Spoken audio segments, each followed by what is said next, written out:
Did you sign a legal contract today? If you're like most people, you probably didn't sit down with a pen and sign a stack of paperwork this morning. But if you took a bus to work or grabbed lunch at a cafe, you actually entered into a legally binding agreement. You engaged in what the law calls an offer. In the legal world, an offer happens anytime one person expresses their willingness to do something, specifically to get approval or agreement from someone else. Because these agreements happen in so many different ways, we can organize every single offer you encounter into a tree diagram with three main categories. We sort them by their nature, by the response they get, and by their duration. This three-part system makes it possible to see the specific legal logic that guides those everyday choices. Let's start with our first category on the diagram, sorting by nature. This looks at how an offer is communicated and who it is actually directed toward. The most common type is the general offer. This is a proposal made to everyone in society equally. Consider boarding a city bus. The local transit authority offers a ride to anyone standing at the stop, and passengers pay the same standard ticket fare to get on. That is a general offer. Compare that to a special offer. Instead of being open to everyone, this proposal is limited to a particular group of people. For example, some transit systems allow female passengers to travel for free. Because that proposal applies only to a specific demographic, it is a special offer.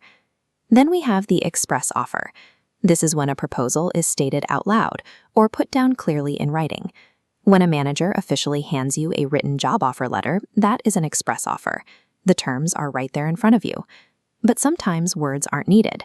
An implied offer involves a proposal that is never spoken, but is generally accepted by society through our actions. When a waiter brings your food, no one reads you a formal promise. However, by accepting the meal and the service, it is understood that you will pay for it and likely leave a tip. These categories show how legal boundaries exist in our daily lives, whether they are announced out loud or simply understood through tradition. The second sorting category on the diagram is by response. This deals with how people react once an offer is placed on the table. This leads to the counteroffer. It is the core of negotiation, where one party responds to a proposal with a different set of terms.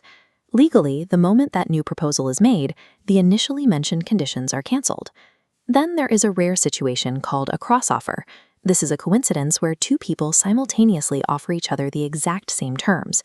Even if both sides want the same thing at the same time, this doesn't create a contract yet. A contract requires one side to formally accept what the other has proposed. These responses remind us that a valid agreement requires deliberate, clear acceptance, rather than competing negotiations. The final branch on the diagram is duration. This focuses on how long an offer stays alive before it expires. First is the standing offer. This refers to any proposal that has a long-term, ongoing validity period. Shopping coupons with expiration dates or multi-year warranties on electronics are standing offers. They stay open and valid for a continuous period of time. In contrast, a tender is a process bound by a strict, tight timeframe for competing bids.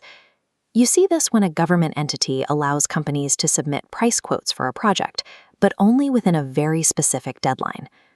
Duration categories remind us that time is a legally binding element of almost every agreement we make. These agreements are the foundation of almost every transaction we make, regardless of whether there is a formal document involved.